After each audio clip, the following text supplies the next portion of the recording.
नमस्कार, स्वागत है आपका हमारे खास कार्यक्रम इस हफ्ते विशेष में।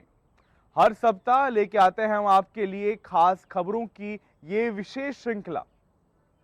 इस सप्ताह राजस्थान अपना 76वां स्थापना दिवस मना रहा है। 19 रियासतों और 3 ठिकानों को मिलाकर 30 मार्च 1949 में राजस्थान की स्थापना की गई थी। तो आइए लेके चलते हैं हम आपको राजस्थान दिवस पे हमारी ये खास रिपोर्ट में।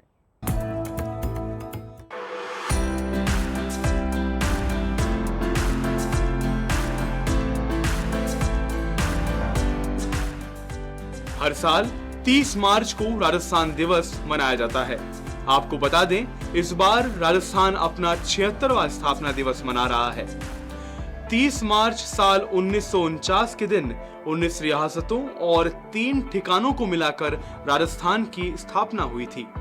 वहीं मुख्यमंत्री भजनलाल शर्मा द्वारा इस वर्ष से चैत्र शुक्ल प्रतिपदा तिथि पर राजस्थान दिवस मनाने की घोषणा की गई। राजस्थान का स्थापना दिवस मनाया जा रहा है। संयोग की बात यह है कि राजस्थान दिवस जो 30 मार्च 1949 को मनाया गया था, चैत्र शुक्ल प्रतिपदा, और जिस घड़ी में और शुभ अवसर जो था, वही शुभ अवसर रेवती नक्षत्र इंद्र योग दोबारा से ही ये आया है। और हमने इसके लिए घोषणा की है कि हमेशा राजस्थान दिवस चैत्र प्रतिपदा को ही मनाया जाएगा। और ये हमारे राजस्थान भर में लगातार कार्यक्रम हमारे सप्ताह के चल रहे हैं। प्रदेश भर में राजस्थान दिवस पर विशेष सांस्कृतिक आयोजन किए जाते हैं। साथ ही पर्यटकों के लिए सभी राजकीय स्मारकों में प्रवेश निःशुल्क रहता है। इतना ही नहीं, पर्यटकों को फूल माला और तिलक लगाकर उनका विशेष स्वागत भी किया जाता है। राजस्थान आए तो हम खाटू श्याम जी थे, बट हमें लगा कि हाँ, राजस्थान में जयपुर एक बहुत अच्छी जगह है, तो हम यहाँ पे आए घूमने के लिए। तो अभी हम यहाँ पे म्यूजियम आए हैं। इसके बाद हम आमेर फोर्ट जा रहे हैं। आमेर फोर्ट के बारे में भी बहुत कुछ सुना है। हम यहाँ पे घूमने आए थे, फिर गर्मी भी है थोड़ी, चलो, पर उसके अकॉर्डिंग हमें राजस्थान बहुत अच्छा लगा है। राजस्थान एक बहुत बढ़िया जगह है। हवा महल देखा, जंतर मंतर देखा, जल महल देखा, बहुत अच्छी सिटी है और यहाँ पे घूमने को बहुत कुछ है। यहाँ पे आके एक अपनापन सा महसूस होता है। तो मैंने अभी तक जंतर मंतर गया है, हवा महल देखा है। मेरे को बहुत अच्छा लगता है। यहाँ के लोग काफ़ी पारिवारिक हैं, मिलनसार हैं। लोगों से मिलकर मेरे को बहुत अच्छा लगा। यहाँ पर काफ़ी चीज़ें देखने को मिली, पुरानी चीज़ें रिलेटेड हैं, काफ़ी अच्छा लगा देखकर। बड़े बड़े टूरिस्ट दूसरी कंट्री से जयपुर आते हैं हवा महल और एल्बर्ट हॉल देखने जैसी जगह। जयपुर बहुत अच्छा है। मैं बाड़मेर से आई हूँ। बाड़मेर में भी चीज़ें अच्छी है, जयपुर भी अच्छा है। जयपुर में मैं हवा महल, बाड़मेर में गढ़ मंदिर, कैराडू और भी जगहों पर घूमी हुई हूँ। आर्किटेक्चर बहुत सही है राजस्थान का। रोड्स एंड AQI भी बहुत सही है। लोग भी अच्छे हैं बहुत। राजस्थान के कण कण में त्याग, तपस्या और बलिदान की गाथाएं समाहित हैं। पन्नाधाय के त्याग और बलिदान की अनूठी गाथा अपने आप में धरती संजोए हुए है। तो वहीं रामदेव जी, गोगा जी जैसे लोक देवताओं और मीरा दादू जैसे महान संत महात्माओं की ये पुण्य धरा इस प्रदेश को विशेष पहचान दिलाती है। ब्यूरो रिपोर्ट, दूरदर्शन समाचार, जयपुर।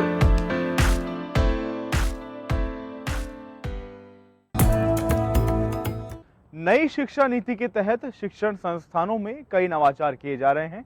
इसी के तहत राजस्थान विश्वविद्यालय के पोद्दार संस्थान में बिजनेस लैब की शुरुआत की गई। इस बिजनेस लैब के माध्यम से छात्र न केवल शेयर मार्केट के गुर सीख रहे हैं, अपितु उन्हें निवेश और व्यापार की बारीकियों को समझने का भी मौका मिल रहा है। तो आइए लेके चलते हैं हम आपको राजस्थान यूनिवर्सिटी के पोद्दार संस्थान द्वारा शुरू की गई इस बिजनेस लैब में। नई शिक्षा नीति के तहत उच्च शिक्षण संस्थानों में शिक्षा का पैटर्न बदला जा रहा है। पहले जहां किताबों तक ही पढ़ाई सीमित थी, अब प्रायोगिक तौर पर पढ़ाई कराई जा रही है। छात्रों को जो किताबों में पढ़ाया जा रहा है वही लाइव समझाया भी जा रहा है। राजस्थान विश्वविद्यालय के RA पोद्दार मैनेजमेंट संस्थान में शेयर बाजार और बिजनेस के गुर छात्रों को प्रायोगिक तौर पर समझाने के लिए बिजनेस लैब शुरू की गई है। इससे छात्रों को वास्तविक समय में व्यापार और निवेश की बारीकियों को समझने का मौका मिल रहा है। जब से राष्ट्रीय शिक्षा नीति विश्वविद्यालयों पर लागू हुई है, जब एक विशेष बात हमने इसमें महसूस की कि कौशल आधारित शिक्षा को हम बढ़ावा दें, और कौशल आधारित शिक्षा को बढ़ावा देने के इस मूल उद्देश्य को ध्यान रखते हुए हमने राजस्थान विश्वविद्यालय के RA Poddar institute of management में एक प्रयोग शुरू किया है, जिसका प्रमुख उद्देश्य हमारा यहाँ के विद्यार्थियों को न केवल हम जो थ्योरेटिकल जो शिक्षा दे रहे हैं वो तो दे ही रहे हैं, उसके साथ साथ हम उस शिक्षा को प्रायोगिक रूप से, जिससे कि यहाँ के विद्यार्थियों को फाइनेंशियल इंक्लूजन में, इनोवेशन में, नए नए तरह के नव प्रवर्तन में, जो राष्ट्रीय और अंतर्राष्ट्रीय स्तर पे जो व्यापार और अर्थव्यवस्था को लेके जो कार्य हो रहे हैं उनका हम प्रैक्टिकल उनको ज्ञान दे सकें। इसी के लिए लेके हमने एक बिजनेस लैब की स्थापना की है। ये मार्केट का एनालिसिस यदि वो थ्योरेटिकली पढ़ते हैं बच्चे तो वो सही दिशा को नहीं पकड़ पाते और सही एनालिसिस करके और उसको बाज़ार में इम्प्लीमेंट करने की पोजीशन पर थ्योरेटिकली नहीं आ पाते। इस पर्टिकुलर इनिशिएटिव के द्वारा हम ये कोशिश करते हैं कि बाज़ार को लाइव चला करके और बाज़ार को लाइव दिखा करके और उनके बेसिस पर बनाई हुई स्ट्रेटजी के आधार पर वो कुछ सीख सकें और वो ये जान सकें कि बाज़ार में जो उतार चढ़ाव हो रहे हैं, जो तेज़ी मंदी की व्यवस्थाएं बन रही हैं या डिफरेंट प्रकार की स्ट्रेटजी जो बनाई जाती हैं मार्केट के इम्प्लीमेंटेशन के लिए या उनके चलाने के लिए, वो किस प्रकार फ़ायदेमंद उनके लिए हो सकती है। संस्थान के निदेशक अनुराग शर्मा ने बताया कि ये लैब छात्रों को व्यावसायिक दृष्टिकोण से सशक्त बनाने के लिए एक प्रभावी प्लेटफॉर्म साबित हो रही है। इसमें लाइव मार्केट गतिविधियां चलती हैं और शिक्षक छात्रों को शेयर बाजार का विश्लेषण समझा रहे हैं, जिससे वे अपने व्यापारिक कौशल को भी निखार रहे हैं। लैब में शिक्षक उन्हें न केवल तकनीकी और मौलिक विश्लेषण के सिद्धांतों से अवगत कराते हैं, बल्कि बाजार के विभिन्न संकेतकों का मूल्यांकन भी सिखाते हैं। शेयर मार्केट का जो ये कोर्स यूनिवर्सिटी ने लॉन्च करा है, ये स्टूडेंट के लिए बहुत इफ़ेक्टफुल है, क्योंकि अभी तक आज से पहले ये कोर्सेज लाइव नहीं सिखाए जाते थे, ये सिर्फ थ्योरेटिकल नॉलेज दी जाती थी। अब इस यूनिवर्सिटी की फैसिलिटीज़ की वजह से हमें कंप्यूटर लैब प्रोवाइड कराया गया है एंड फैकल्टीज़ प्रोवाइड करवाई गई है जो हमें प्रैक्टिकल नॉलेज दिखा रही है। इस कोर्स से पहले तक we were getting theoretical knowledge, but इस कोर्स से हमको प्रैक्टिकल नॉलेज मिल रही है जो एक्चुअल में अगर हम इस फील्ड में जाना चाहते हैं तो हमें पता है कि मार्केट किस हिसाब से वर्क करता है। और जैसे इंटरव्यू क्वेश्चंस होते हैं हमारे, जैसे प्लेसमेंट हो गए, तो वो पूछते हैं आपको प्रैक्टिकल नॉलेज कितना है। छात्रों के अनुसार बिजनेस लैब के जरिए उन्हें निवेश, शेयर बाजार और फाइनेंशियल प्रबंधन से संबंधित वास्तविक ज्ञान प्राप्त होता है, जो उन्हें फाइनेंशियल और बिजनेस क्षेत्रों में करियर बनाने के अवसर प्रदान करता है। रोजगार और इंडस्ट्री से जुड़ी अहम जानकारियां देने के साथ साथ खुद का व्यापार शुरू करने के लिए भी प्रेरित करती है। जज होते हैं, हम हमसे पूछते हैं कि आप में प्रैक्टिकल नॉलेज कितनी है, तो हमको उस अकॉर्डिंग सर सारी इन्फॉर्मेशन देते हैं, तो हमें उस अकॉर्डिंग देखा जाता है कि हाँ it is very helpful. Theoretical भी इम्पॉर्टेंट है, it is a part of us, but हमें प्रैक्टिकल ऑलरेडी लेनी चाहिए। कि इसमें मार्केट नॉलेज बहुत अच्छी हो रही है हमारी, प्लस साथ में ये पता चल रहा है कि मार्केट प्रेजेंटली किस पोजीशन पे चल रही है, कितना इन्फ्लेमेशन या जो भी हो रहा है, और साथ में क्या आगे फ्यूचर के लिए रखना चाहिए प्रोस्पेक्टिव। ये थ्योरेटिकली पहले होता था तो वो इतना डाउट सॉल्व नहीं हो पाते थे। अब ऐसा हो चुका है कि हम प्रैक्टिकली सर से पूछ कर, सारी चीज़ें समझ कर, और इवन द इंटरेक्टिव क्लास रहती है, इससे सामने में पता लगता है कि भाई आपके अप्स एंड डाउन्स कैसे जा रहे हैं शेयर मार्केट के अंदर, और भी स्टूडेंट्स के डाउट होते हैं तो उससे और ज़्यादा नॉलेज एनहेंस होती है। इस लैब में छात्र लाइव शेयर मार्केट में हो रही घटनाओं का अध्ययन करते हैं और बाजार में हो रही हलचल को देखकर छात्र व्यापार की रणनीतियां और शेयरों के उतार चढ़ाव को समझते हैं। वहीं पोद्दार संस्थान द्वारा ये प्रयास नई शिक्षा नीति की संकल्पना में अहम कदम साबित हो रहा है। Bureau report, DD news, Jaipur. कहते हैं अगर कुछ कर गुजरने की दृढ़ शक्ति हो तो कोई भी मुश्किल आपको रोक नहीं सकती, चाहे वो उम्र ही क्यों ना हो। ये सच कर दिखाया है प्रदेश की 93 वर्षीय पानी देवी गोदारा ने, जिन्होंने 45वीं नेशनल एथलीट चैंपियनशिप में गोल्ड जीतकर प्रदेश का नाम रोशन किया है। आइए दिखाते हैं हम आपको पानी देवी की ये प्रेरणादायक स्टोरी। उम्र सिर्फ एक संख्या है, इसे साबित कर दिखाया है प्रदेश की 93 वर्षीय पानी देवी गोदारा ने। घर के काम से लेकर गायों और भैंसों की सेवा करने वाली ये दादी सिर्फ साधारण महिला नहीं बल्कि एक प्रेरणादायक एथलीट भी हैं। हाल ही में बेंगलोर में आयोजित 45वीं नेशनल मास्टर एथलेटिक्स चैंपियनशिप में पानी देवी ने शॉटपुट में गोल्ड मेडल जीता है। वहीं 100 मीटर दौड़ में भी गोल्ड मेडल तथा डिस्क थ्रो में भी गोल्ड मेडल जीतकर देश भर में अपनी पहचान बनाई।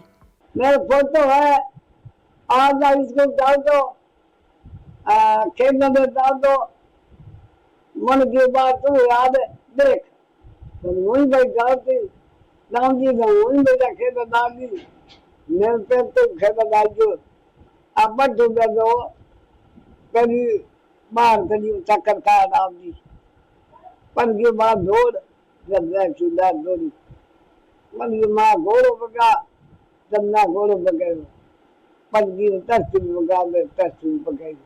अब तो बेंगलोर खोज आया, पहले अंदर देश गई, फिर वही चीज सिक्का भेजा, बस पूरा देश गई, जमा चीज सिक्का पे आई, बाजी रोटी, घी, दूध, दही और मान खाना। नहीं घी ना करे काम, दुआरी करे, टेंशन हुए, गया हुए, अब वो माई माला फिर राम जी, ठीक है, माला फिर पता दवा करा, मिंदर जा दवा, दिन मारा करिया, दुआरी करे, पच्चू को प्रसाद आवे, ठीक है, पंजाब के घर को काम करे। पानी देवी के घर के सदस्य बताते हैं कि वे जंक फूड से सख्त परहेज करती हैं और घर के लोगों को भी घर का देसी खाना खाने, व्यायाम करने और अच्छी दिनचर्या जीने का संदेश देती हैं। देश की ये गोल्डन दादी मिसाल है आज की महिलाओं के लिए और युवा वर्ग के लिए भी। ये खेल एक तो तस्करी फेंके, एक गोला और एक रनिंग में, दौड़ में ये तीनों खेल दादी खेलती है। दादी ने, हमारा छोटा भाई है जय किशन गोदारा, वो कोच है इसका खेल का, तो वो बच्चों को खिलाता है, जैसे मतलब अपाइज और जो अपाइज बच्चों को खिलाता है, तो उसके वो दादी को साथ में ले जाता था। अच्छा। आदर्श स्कूल में दादी को उनके साथ में रनिंग में वो सब करवाता था, तो उससे दादी को इंस्पिरेशन मिला और इसको दादी को वो साथ में लेके गया विदेश और बेंगलोर। हमारे दादी को फुल सपोर्ट है परिवार की तरफ से, हर तरह से सपोर्ट है। और मेरा बड़ा भाई है, वो स्पोर्ट्स की तैयारी कराता है, उनके साथ जाके दादी ये स्पोर्ट में भाग लिया। पहले तो लगा हमारे को, फिर ये मॉडल लेना लगी ना मेडल, उसके बाद में हमारे को भी अच्छा लगा, हमारा भी हाव बढ़ गया। मेडल लेने के बाद में हमारा भी हाव बढ़ा, हमने भी सपोर्ट किया दादी का। अब पानी देवी का इंडोनेशिया में सितंबर में आयोजित होने वाली एशियन मास्टर एथलीट में सिलेक्शन हो गया है और वह भारत का प्रतिनिधित्व करेंगी। उनकी है उपलब्धि प्रदेश ही नहीं पूरे देश के लिए गर्व की बात है। पानी देवी ने ये साबित कर दिया कि जज्बा हो तो उम्र कोई बाधा नहीं। बीकानेर की गोल्डन दादी अब तक शॉटपुट, 100 मीटर रेस और डिस्क थ्रो के अंदर अपनी प्रतिभा दिखा चुकी हैं। देश में अपनी प्रतिभा दिखाने के पश्चात अब वे तैयार हैं आगे विदेश में अपना परचम लहराने के लिए। बीकानेर की गोल्डन दादी एक मिसाल है ऐसे लोगों के लिए जो कभी उम्र को या कभी कोई शारीरिक दिव्यांगता को कोई परेशानी का सबब मान लेते हैं। अब देखते हैं कि किस प्रकार गोल्डन दादी अपना परचम आगे विदेश में भी लहराती हैं। मैं बीकानेर से डॉक्टर मुदिता पोपली, दूरदर्शन न्यूज जयपुर।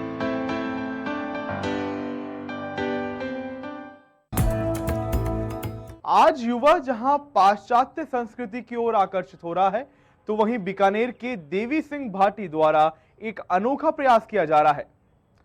पुण्यानंद आश्रम में बच्चों को शस्त्र और शास्त्र की शिक्षा दी जा रही है, जिसके माध्यम से बच्चे न केवल शस्त्र विद्या सीख रहे हैं अपितु गीता जैसे कई ग्रंथों के माध्यम से शास्त्र का भी ज्ञान अर्जित कर रहे हैं। तो आइए लेके चलते हैं हम आपको बीकानेर, जहां के देवी सिंह भाटी का ये प्रयास चर्चाओं का विषय बना हुआ है।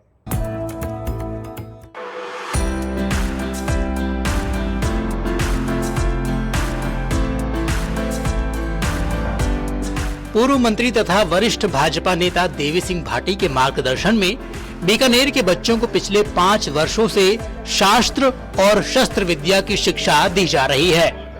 हर रविवार को बीकानेर के पुण्यानंद आश्रम में आयोजित इस विशेष प्रशिक्षण में न केवल शारीरिक शिक्षा की कलाएं सिखाई जा रही हैं, बल्कि गीता और सांस्कृतिक ज्ञान का भी प्रचार प्रसार किया जा रहा है। ये हमने 2021 में शुरू किया था। हमने ये महसूस किया कि जैसे मूल रूप से हमारी जो शिक्षा होती थी तो संस्कृत के अंदर होती थी, और जैसा भी है पाश्चात्य देशों का अंग्रेजों का असर है, हमने शिक्षा पद्धति सारी बदल दी। अब मूल जो जैसे हमारा गीता है, गीता जो पढ़ ले कंठस्थ हो जाए भावार्थ के साथ तो दुनियादारी सारी उसके समझ में आ जाती है। तो हम उसमें बहुत पिछड़ रहे हैं, क्योंकि हमारे जो आज भी सीबीएसई का कोर्स है या कोई भी है, उसमें इस बात पर जोर नहीं दिया जाता कि हम संस्कृत के ऊपर ज्यादा जोर दें, गीता सीखे, हमारे जितने ग्रंथ हैं उनमें से। तो वो हमने महसूस किया। और दूसरा हमें लगता था कि जो ये अभी इस्लाम धर्म में जिस प्रकार से लोगों को उग्र बनाया जा रहा है, जिस प्रकार से मदरसों में औरंगजेब वाले जो शिक्षा डालने की कोशिश कर रहे हैं, तो वो जो कट्टरता आ रही है वो अब इतने वर्षों तक तो हमने लड़के संघर्ष करके बचाव कर लिया कि हम मुसलमान नहीं बने। इस प्रशिक्षण में बच्चों को कराटे, ताइक्वांडो और लाठी कला भी सिखाई जा रही है ताकि वे अपनी सुरक्षा स्वयं कर सकें। खास बात यह है कि इसमें ग्रामीण क्षेत्रों के बच्चे और बच्चियां भी बड़ी संख्या में भाग ले रहे हैं। पूर्व मंत्री भाटी का मानना है कि हर समाज के बच्चों को आत्मरक्षा के साथ साथ शास्त्रों का ज्ञान भी होना चाहिए। इसी उद्देश्य से बीकानेर में ऐसे प्रशिक्षण शिविर आयोजित किए जा रहे हैं। मेरा नाम जयकिशन शर्मा है और हमें गीता का अभ्यास करने पर हमें ये जानकारी मिलती है कि भगवान के बारे में पता लगता है। एवं सतत युक्ताय भक्तां स्वाम परिपास्ते या प्रियता प्रसरमावतां तेषां ते योगवित्तम। इसमें भगवान अर्जुन कृष्ण भगवान से बोलते हैं। हम यहाँ पे योगा, गीता और कराटे सीखते हैं, जिससे हमें अच्छी अच्छी बातें पता चलती है। योगा से हमारा शरीर स्वस्थ रहता है। हम 12वां अध्याय सीख रहे हैं जिसका नाम भक्ति योग है। उसमें भक्ति की बातें आती है। बच्चियों को विशेष तौर से देखिए, आज हम चाहे कहीं भी देख लो, खेल के अंदर देख लो, चाहे और कहीं भी विद्या में जहाँ पढ़ाई चल रही है उसमें भी देख लो, बच्चियां सबसे ज्यादा रुचि लेके आगे आती है। तो यहाँ भी हमारे रिजल्ट आ रहे हैं ना। अभी जैसे वो बच्ची बोल रही है तो छोटी छोटी बच्चियां एकदम गीता कंठस्थ और शुद्ध उच्चारण के साथ, भावार्थ के साथ, तो वो संस्कार पड़ रहा है। वो घर में जाके बताती है तो वो अड़ोस पड़ोस वाले भी बच्चे तैयार हो रहे हैं। तो ये लगातार ऐसा चल रहा है कि जिससे वो अपने मार्शल आर्ट से अपनी आत्म सुरक्षा भी कर ले और बाकी भी अपने हिसाब से समाज को दिशा दे सके। बच्चों ने भी इस पहल पर खुशी जताई है और कहा है कि इस प्रशिक्षण से उनमें आत्मविश्वास बढ़ा है और शारीरिक एवं मानसिक मजबूती मिली है।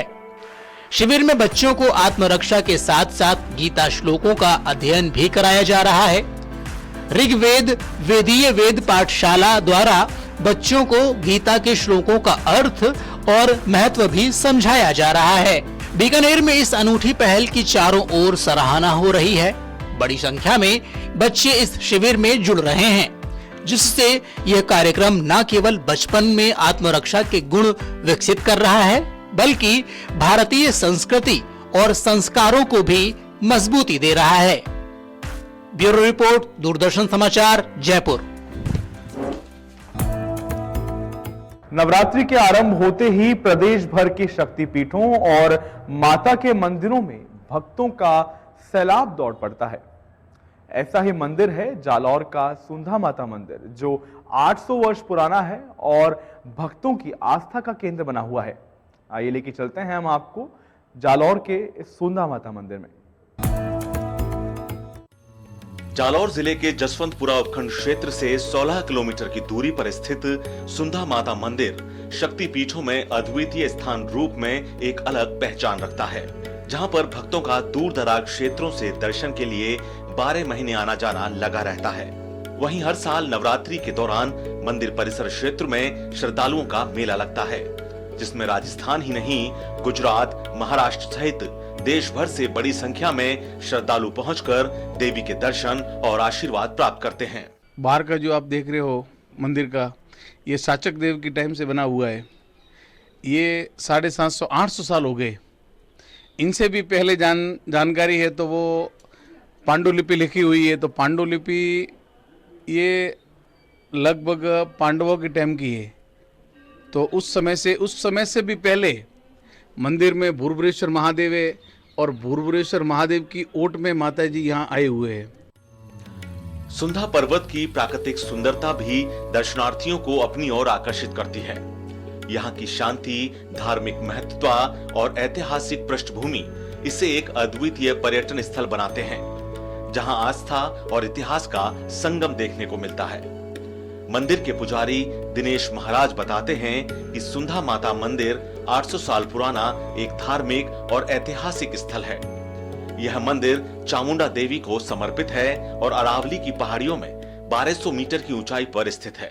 सुंधा माता तीर्थ स्थल पर आने के लिए भिनमाल से 25 किलोमीटर रेलवे स्टेशन दूर है और रानीवाड़ा रेलवे स्टेशन से 25 किलोमीटर दूर है। 90 किलोमीटर अपने आबू रोड पड़ जाता है। नज़दीकी हवाई अड्डा डबोक है और सड़क मार्ग में जैसे कि जालौर से, सिरोही से आवागमन के पूरे साधन यहाँ उपलब्ध हैं। 10 रुपये में हम भोजन प्रोवाइड कराते हैं। ऊपर और नीचे ट्रस्ट की तरफ से 2 भोजनशाला का संचालन किया जा रहा है। यात्रियों को ठहरने के लिए विभिन्न धर्मशालाओं में कमरों की व्यवस्था की हुई है। ट्रस्ट ने अपने स्वयं के खर्चे से भी नीचे यात्रियों के ठहरने के लिए कमरे बनाए हुए हैं, जिसमें 200 रुपये, 300 रुपये, 500 रुपये तक के रूम चार्ज पे उनको कमरा बुक कराया जाता है 24 घंटों के लिए। इसके अलावा गरीब तबके के लोगों के लिए 10 रुपये में बिस्तर जोड़ी और 10 रुपये में भोजन की पूरी व्यवस्था रहती है। 24 घंटे आराम से व्यक्ति यहाँ रात गुजार के सुबह वापस अपने गंतव्य स्थान पे चला जाता है। मंदिर ट्रस्ट के जितेंद्र सिंह ने बताया कि सुंधा माता तीर्थ स्थल तक आने के लिए प्रशासन द्वारा रोपवे संचालित किया जा रहा है। अरावली की पहाड़ियों में 1200 मीटर की ऊंचाई पर मंदिर स्थित होने पर दूर दराज से आने वाले बड़े बुजुर्ग, बच्चे, श्रद्धालु सीढ़ियों से नहीं चढ़कर रोपवे के सहारे मंदिर तक पहुंचकर माता के दर्शन प्राप्ति के लाभ लेते हैं। बहुत अच्छा सुंदर है, मंदिर अच्छा है, व्यवस्था अच्छी है और बाबूजी का प्रसाद भी बहुत गजब का है। हम इतना दूर से आते, यहाँ की माता जी का जो भी कोई मन में इच्छा धारण करके आता है वो तो इसका सफल होता है। जो भी इच्छा, कोई व्यापार के बारे में हो, कोई अपने संतान के बारे में हो, तो इसका ईश्वर पूरी करती है, तो माता जी इसको साथ देती है। इतिहासकार बताते हैं कि इसका निर्माण 12वीं शताब्दी में जालौर के शासक चाचिक देव द्वारा करवाया गया था। वहीं महाराणा प्रताप मुगलों के साथ संघर्ष कर रहे थे तो उन्होंने अपने कठिन दिनों में सुंधा पर्वत के पास स्थित रेत के टीलों में शरण ली थी। यह स्थान आज भी उनके साहस और संघर्ष की गाथा को संजोए हुए है, जिसके कारण से श्रद्धालु और इतिहास प्रेमी इसे सम्मान के साथ देखते हैं। ब्यूरो रिपोर्ट, दूरदर्शन समाचार, जयपुर। और अब बात करें भर्तियों की, तो राजस्थान कर्मचारी चयन बोर्ड द्वारा चतुर्थ श्रेणी कर्मचारी के 53,000 से अधिक पदों पर वैकेंसी निकाली गई है, जिसके लिए आप 19 अप्रैल तक साइट पे जाके ऑनलाइन आवेदन कर सकते हैं। वहीं राजस्थान कर्मचारी चयन बोर्ड द्वारा ही लाइब्रेरियन ग्रेड 3 की 546 पदों पर वैकेंसी निकाली गई है, जिसके लिए आप 3 अप्रैल तक ऑनलाइन आवेदन कर सकते हैं। वहीं राष्ट्रीय राजधानी क्षेत्र परिवहन निगम द्वारा 72 पदों पर वैकेंसी निकाली गई है। इस वैकेंसी पर आप 24 अप्रैल तक ऑनलाइन आवेदन कर सकते हैं। तो ये था इस हफ्ते का विशेष, जहां एक और प्रदेश भर में समारोह पूर्वक स्थापना दिवस मनाया गया, तो वहीं राजस्थान यूनिवर्सिटी के पोद्दार संस्थान द्वारा बिजनेस लैब का नवाचार किया गया। तो वहीं दर्शन कराए हमने आपको जालौर के प्रसिद्ध सुंधा माता मंदिर के। अगले सप्ताह फिर लौटेंगे हम आपके बीच नई खबरों के साथ, खास खबरों के साथ। तब तक के लिए दीजिए मुझको इजाजत। नमस्कार।